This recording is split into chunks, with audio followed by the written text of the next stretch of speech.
वजीर आजम नरेंद्र मोदी ने बाली में हिंदुस्तानी बाशिंदों से खिताब किया। अपने खिताब में पीएम मोदी ने कहा कि भारत से आए लोग इंडोनेशिया की तरक्की के हिस्सेदार हैं।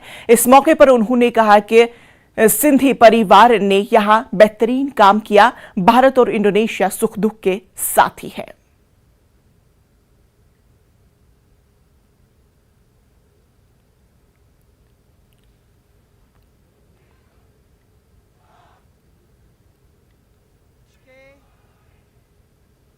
बाली आने के बाद हर हिंदुस्तानी को एक अलग ही अनुभूति होती है, एक अलग एहसास होता है। और मैं भी वही वाइब्रेशंस फील कर रहा हूं।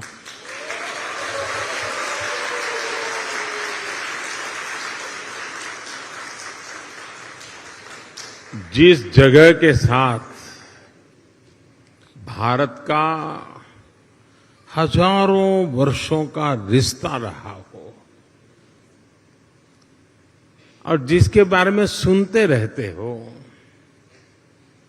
कि हजारों साल में अनेक पीढ़ियां आई चली गई, लेकिन उस परंपरा को कभी ओझल नहीं होने दिया। हजारों साल से उस परंपरा को जीना, पीढ़ी दर पीढ़ी उस परंपरा को जानना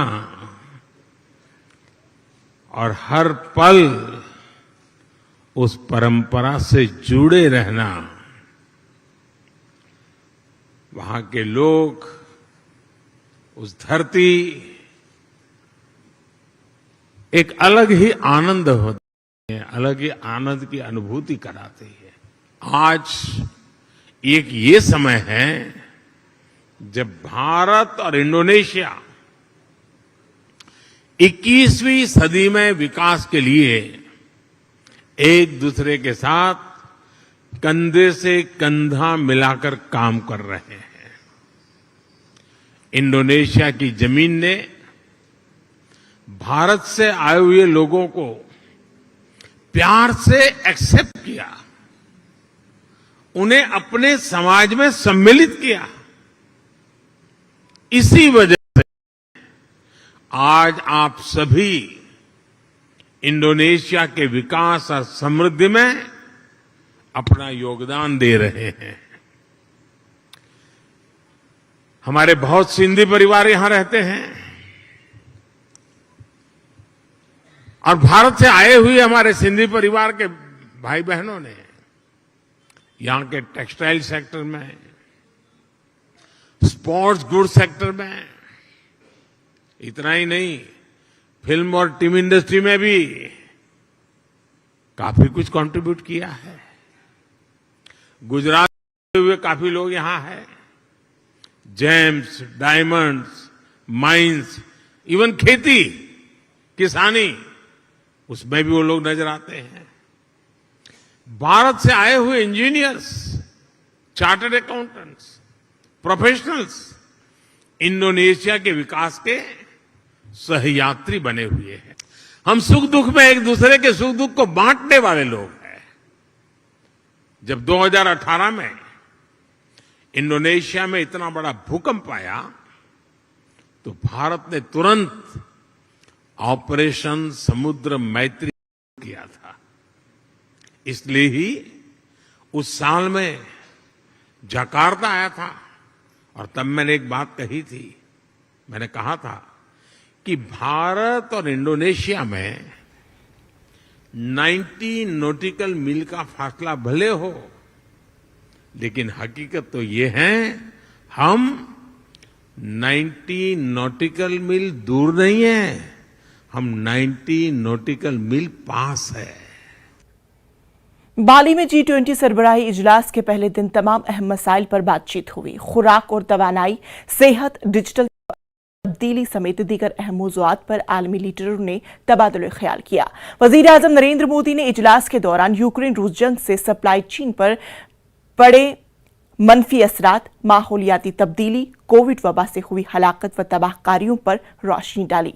उन्होंने यूक्रेन रूस जंग के खात्मे के लिए सफारती कोशिशों पर जोर देने की बात फिर कही। इजलास के पहले दिन डिजिटल तब्दीली, आलमी तरक्की समेत दीगर मौज़ूआत पर आलमी लीडरों ने तबादुले ख्याल किया।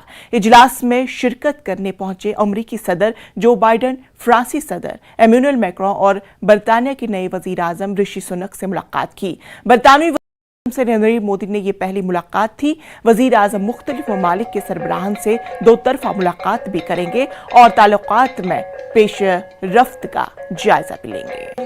ये सुनाई पड़ रही है आपको और प्रधानमंत्री का भव्य स्वागत करने के लिए देखिए दो लोग देव स्वरूप वस्त्र धारण करके यहां पर खड़े हैं और प्रधानमंत्री, ये तस्वीरें देखिए।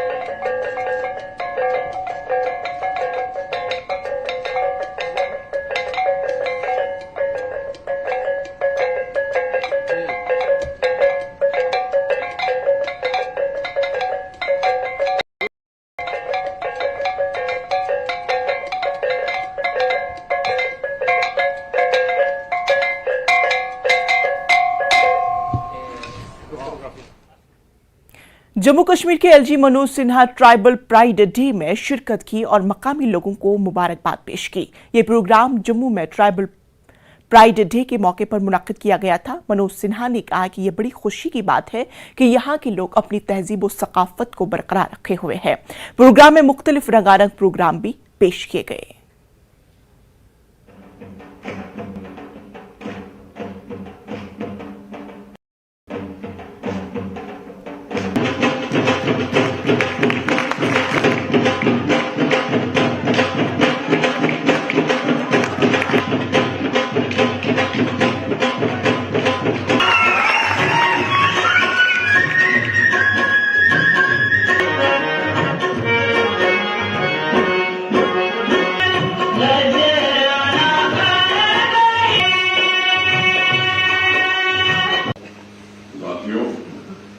मैं मानता इस देश की पहचान, इसकी संस्कृति को समृद्ध करने में सबसे अगर किसी का है तो हमारे ट्राइबल समुदाय का है।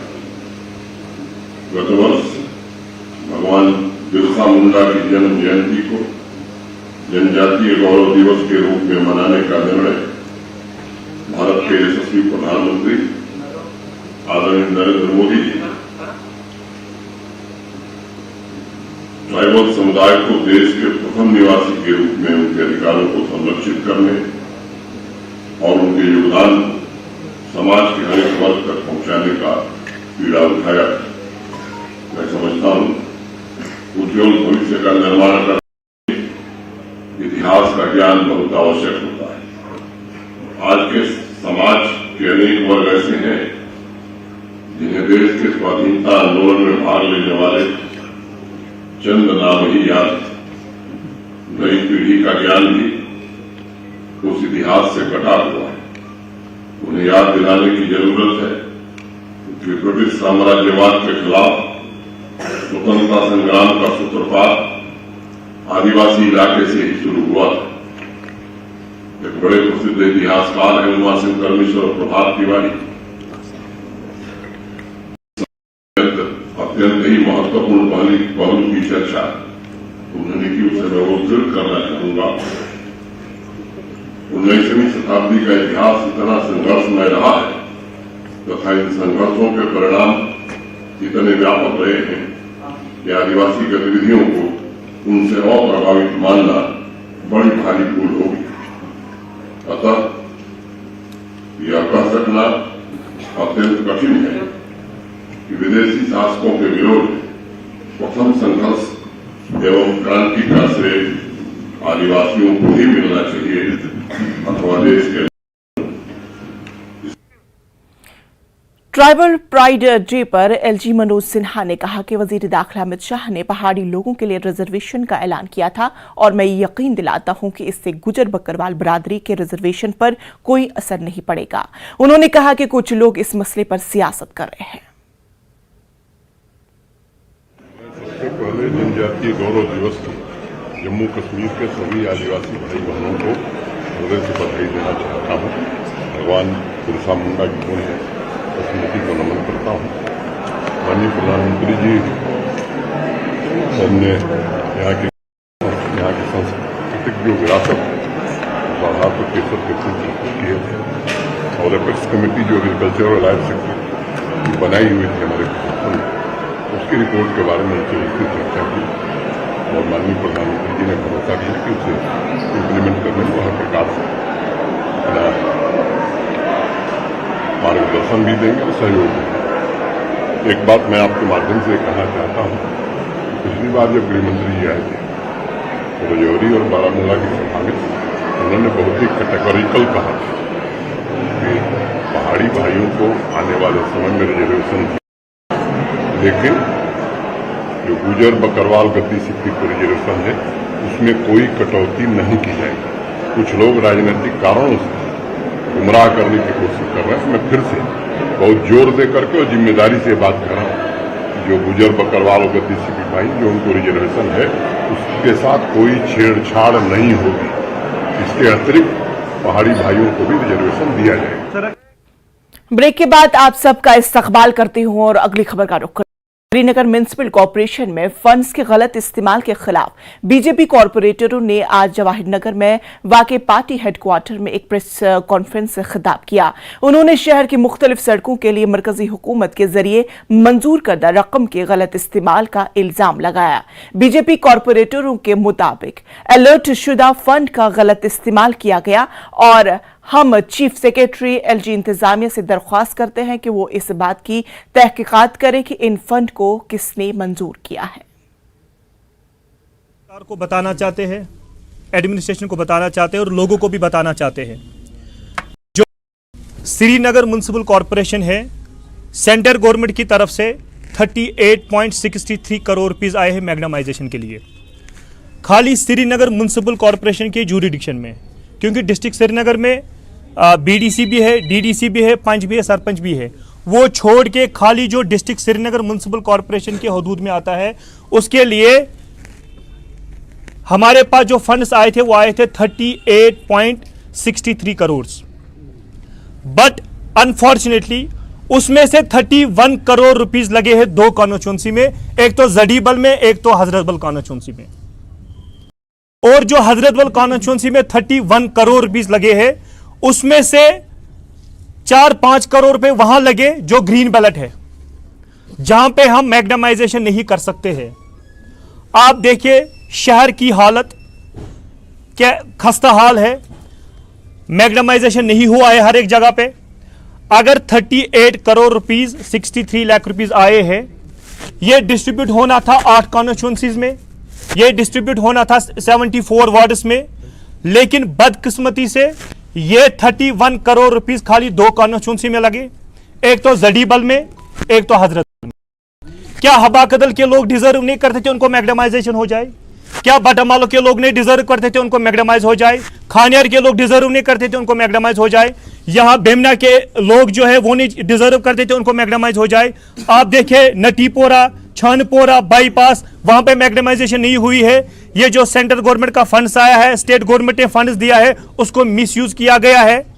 आपके माध्यम से ऑनरेबल एलजी साहब से गुजारिश करता हूं, चीफ सेक्रेटरी साहब से गुजारिश करता हूं, चीफ सेक्रेटरी साहब आपकी भी कुछ जिम्मेदारी बनती है। ये फंड जो है इसको अप्रूवल किसने दिया है? अगर एक गरीब इंसान चाहता है जो ग्रीन बैलेट में रहते हैं ऑलरेडी 70 साल से, अगर वो चाहेंगे हम वहां पे वॉशरूम बनाए, उनको वॉशरूम बनाने के लिए इजाजत नहीं है। सरकार ने कैसे ग्रीन बैलेट में मैग्नामाइजेशन की है, ये चीजें में इसीलिए ये प्रेस कॉन्फ्रेंस है। या तो आप इलेक्टेड बॉडी अगर इनको एम्पावरमेंट दीजिए या तो इसको डिसॉल्व कर दीजिए। अपनी पार्टी के लीडर रफी मीर का कहना है कि उनकी पार्टी की तवज्जो यूटी के जेलों में बंद गरीबों पर है।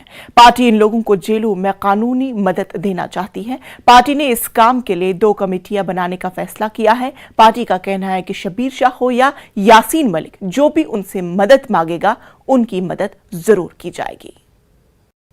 इतलात अभी ये है कि बहुत से लोग जम्मू कश्मीर के जेलों में ही नहीं बल्कि रियासत से बाहर, यूटी से बाहर भी जो जेल है वहां बहुत लोग बंद हैं। इसमें कई सियासी लोग हैं जो हमारे नजरिया से ताल्लुक नहीं रखते हैं, कई नौजवान हैं और कई लोगों का, बहुत लोगों का ये इसरार है कि बहुत से मासूम लोग भी जेलों में बंद है। इसलिए हमारी पार्टी का ये मानना है कि इन लोगों को बहुत ही मदद की जरूरत है, इनको लीगल हेल्प की जरूरत है और कदम में जितना भी इनको मदद करनी चाहिए वो हमने फैसला किया है कि हम इन दोनों किस्म के लोगों की मदद करेंगे। एक अच्छा माहौल यहाँ पे पैदा हो जाए और लोगों के जहनों में ये है कि जो बिला वजह की पकड़ दकड़ है या सियासी नजरिया मुख्तलिफ रखने वालों की पकड़ दकड़ है, उनको लीगल वे में भी एग्जामिन किया जाए और उनको मुसीबतों से आजाद भी किया जाए। हमारा ये मानना है कि बहुत से ऐसे लोग हैं जिनके घरों में ये वुसअत नहीं है, जिनकी ताकत नहीं है, जिनका मैन पावर घरों में नहीं है कि वो हुकाम तक पहुंचे, वो अदालतों तक पहुंचे।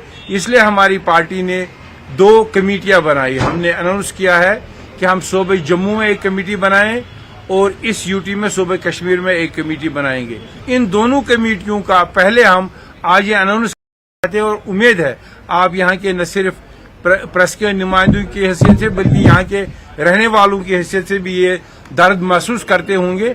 हम आपकी वसातत से ये आवाज लोगों तक पहुंचाना चाहते हैं, बल्कि आप तक ही नहीं, आपके जरिए प्रिंट मीडिया तक भी ये आवाज पहुंचनी चाहिए, क्योंकि एक बहुत ही नाजुक मसला है, ताकि लोग हमारे साथ राब्ते में आ जाए। वो तमाम लोग जिनके साथी, रिश्तेदार, दोस्त, नेबर्स बंद हो, हमें पहले स्टेप में हम उनकी डिटेल्स लेना चाहते हैं कि ये कौन लोग हैं, कहाँ के रहने वाले हैं, कब से बंद है, कहाँ पे लॉजमेंट है। उसके बाद हमारी ये कमेटी उनके घर वालों से राब्ता करने के बाद अगर जरूरत पड़ी तो उन डेटिन्यूज से भी हम मिलने की कोशिश करेंगे, चाहे वो यूटी के अंदर हैं, चाहे वो यूटी के बाहर है। और एक फोरम है जिसमें शायद home secretary government of India जो यूएपीए का लॉ है, जिसमें आप कोर्ट में नहीं जा सकते हैं, वो हर 3 महीने के बाद ये केस एग्जामिन करते हैं। तो हम समझते हैं बहसीत पार्टी के हम अपना पूरा रिव्यू करके उसका अपना रिपोर्ट बना के अपनी गुजारिशात उस कमेटी तक पहुंचाएंगे, ताकि वहां से भी कई लोगों को मुसीबत का इजाला हो जाए। मैंने दावत दी तमाम उन लोगों को जिनके रिश्तेदार या दोस्त अहबाब बंद हैं, हम सबको दावत दे पहुंच जाए अगर वो मुनासिब समझते हैं। जिनकी एक्सेस नहीं है, चाहे स्टोन पेल्टर हो, एक लड़के ने, मैं ये बहसीत पार्टी के वो बहसीत जाती तौर भी ये राय रखता हूं, अगर एक बच्चे ने एक माहौल बना था पथराव का, एक बच्चे ने पत्थर मारा, 6 महीने हो गए, 1 साल हो गया, अब वो माहौल ही नहीं है, वो अपनी जिंदगी गुजारना चाहता है, वो अपना रोजी रोटी कमाना चाहता, मुझे लगता है काबिल माफी है, उसको गवर्नमेंट को कंसिडर करना चाहिए। हम उन तमाम लोगों का कंसिडर करना चाहते हैं। बाकी हम आपकी तरफ ही, हम हुकूमत में नहीं है, ये एक जंग है, हम ये लड़ेंगे जहां जहां पे लड़ना होगा और देखते हैं किस हद तक कामयाबी हो जाएगी। अगर किसी शख्स में जज्बा तो वो कोई भी मुश्किल काम आसानी से कर सकता है। ये साबित कर रही है 8 साला रावी, जो अपने वालिद सिमरनजीत के साथ कश्मीर से कन्याकुमारी तक साइकिल चलाकर पूरे मुल्क के लोगों को क्लीन भारत, ग्रीन भारत के साथ बेटी बचाओ बेटी पढ़ाओ का पैगाम दे रही है। वहीं समरीन जीत ने कहा कि वो पटियाला से है, वो कश्मीर से कन्याकुमारी तक तकरीबन 5000 किलोमीटर का सफर तय करते हुए लोगों को बेदार करेगी। वहीं कठुआ पहुंचने पर उनका वालिहाना इस्तकबाल किया गया। बेटे बचाओ बेटे पढ़ाओ, ग्रीन भारत ग्रीन भारत। मेरा नाम सिमरनजीत सिंह है, मैं पटियाले तो पंजाब तो साडा मिशन है भी ग्रीन भारत क्लीन भारत और बेटी बचाओ बेटी पढ़ाओ। जो भी बच्चे ਨੂੰ ਆਪਾਂ ਅਵੇਅਰਨੈਸ ਕਰਦੇ ਆਂ ਵੀ ਕੋਈ ਖੇਲਣ ਨਹੀਂ ਦਿੰਦਾ, ਸਾਰਾ ਦਿਨ ਅੱਜ ਕੱਲ੍ਹ ਫੋਨ ਤੇ ਲੱਗੇ ਰਹਿੰਦੇ ਨੇ ਬੱਚੇ, ਜਾਂ ਕੋਈ ਐਕਟੀਵਿਟੀ ਨਹੀਂ ਹੈਗੀ, ਤਾਂ ਉਹੀ ਅਸੀਂ ਮਿਸ਼ਨ ਲੈ ਕੇ ਚੱਲਾਂਗੇ। ਬੱਚਿਆਂ ਨੂੰ ਥੋੜ੍ਹਾ ਜਿਹਾ ਬੜਾ ਕਿਸੇ ਵੀ ਗੇਮ ਦੇ ਵਿੱਚ ਜੋ ਜਿਹਦੇ ਵਿੱਚ ਉਹ ਰੁਚੀ ਰੱਖਦੇ ਨੇ ਉਹ ਗੇਮ ਕਰਾਓ ਉਹਨਾਂ ਨੂੰ। ਤੇ ਅਸੀਂ ਇਹ ਸਫ਼ਰ 10 ਤਰੀਕ ਨੂੰ ਸ਼ੁਰੂ ਕੀਤਾ ਜੀ, ਨਵੰਬਰ ਨੂੰ। साइकिलिस्ट का वेलकम कर रहे हैं इनके फादर सिमरन और बेटी रावी, जो एक ऐसे मिशन पर निकले हुए हैं जिसको हमें दिल से हम इनको सलाम करते हैं। ये इन्होंने यात्रा अपनी कश्मीर से लेकर कन्याकुमारी तक की यात्रा है। 7 साल का ये बच्चा, 8 साल का एज है, जो 2nd स्टैंडर्ड में पढ़ती है। इस एज के बच्चे जो पूरा दिन टीवी के आगे कार्टून्स देखने में व्यस्त रहते हैं, और ये बच्ची जो है इतना बड़ा मिशन लेके साइकिल यात्रा पर निकली हुई है, बेटी बचाओ बेटी पढ़ाओ और ग्रीन और क्लीन इन्वायरमेंट को लेके, इस मकसद को लेके निकली है। तो मैं इनको अपने क्लब की तरफ से इनको शुभकामनाएं देता हूँ और भगवान से ये प्रार्थना करता हूँ कि भगवान इनको इनकी यात्रा तक पहुँचाने में इनकी पूरी मदद करे।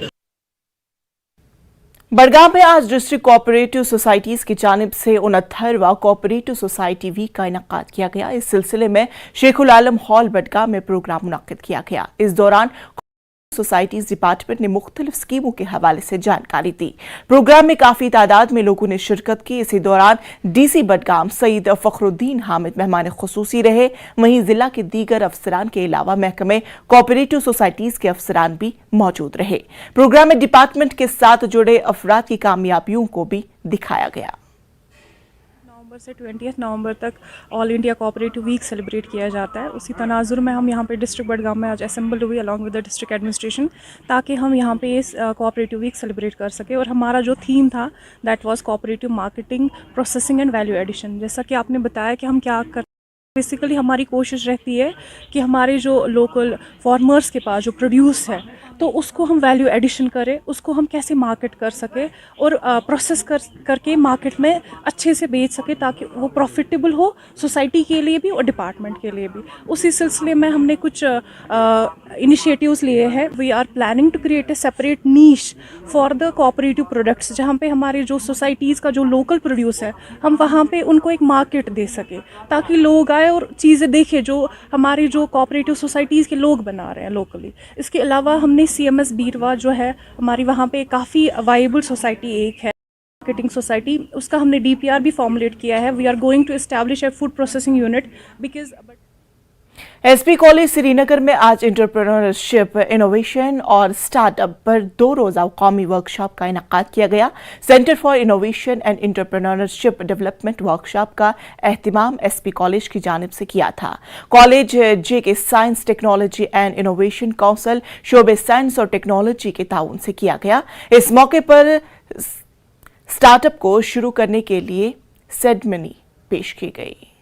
हमारा यहाँ पे जो है एक centre of innovation and entrepreneurship develop किया है, रिसेंटली यहाँ पे हुआ है। उसी के अंडर हम आज यहाँ पर एक वर्कशॉप कर रहे हैं जिसका थीम है एंटरप्रेन्योरशिप, इनोवेशन एंड स्टार्टअप, ताकि जो इनोवेटर्स हैं, बर्डिंग या एस्पायरिंग इनोवेटर्स जिनके पास बहुत सारे आइडियाज होते हैं जो वो कहीं पर नहीं कर पाते हैं डेवलप इनटू द प्रोटोटाइप, उनके लिए हमने आज एक प्लेटफॉर्म यहाँ पे क्रिएट किया हुआ है। और इसके लिए हमें ताउन दिया है डिपार्टमेंट, ये जो है JK science technology and innovation council of department of science and technology Jammu and Kashmir, ये हम उनके साथ कर रहे हैं यहाँ पे। और इसमें हमारे पास बहुत सारे पार्टिसिपेंट्स हैं in terms of faculty members भी है, स्टूडेंट्स हैं, रिसर्च स्कॉलर्स हैं।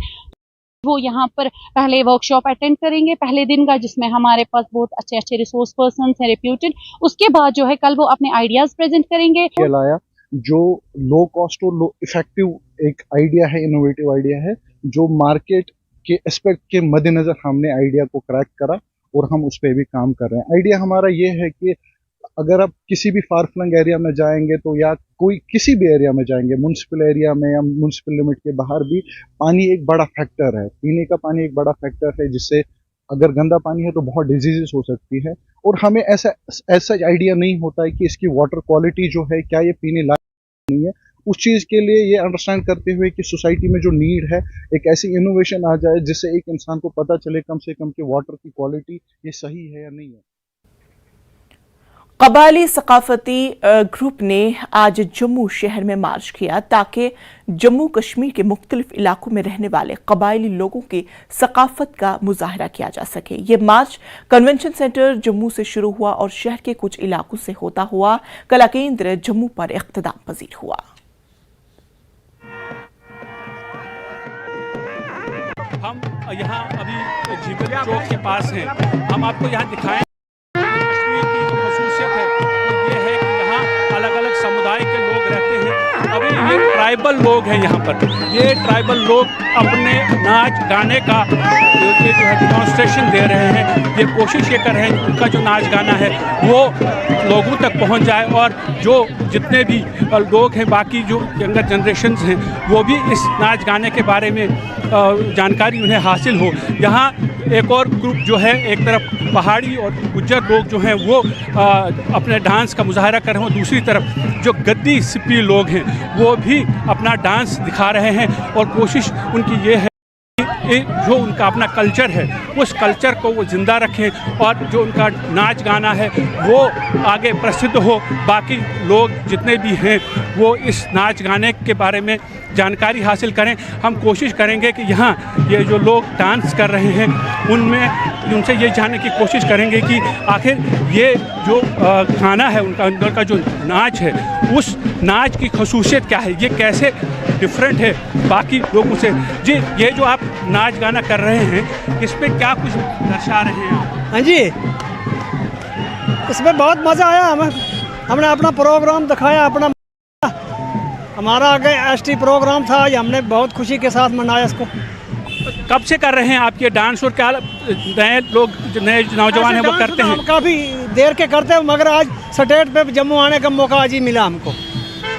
तो ये लोग जो ये कहते हैं, ये उनका ये मानना है कि वो ये डांस अपने अपने इलाकों में करते ज़रूर हैं, लेकिन आज उन्हें जम्मू शहर में अपने नाच गाने का, अपने इस डांस का डेमोन्स्ट्रेशन करने का मौका मिला है। कैमरामैन नारायण के साथ मनोज कौल, न्यूज़ 18 जम्मू।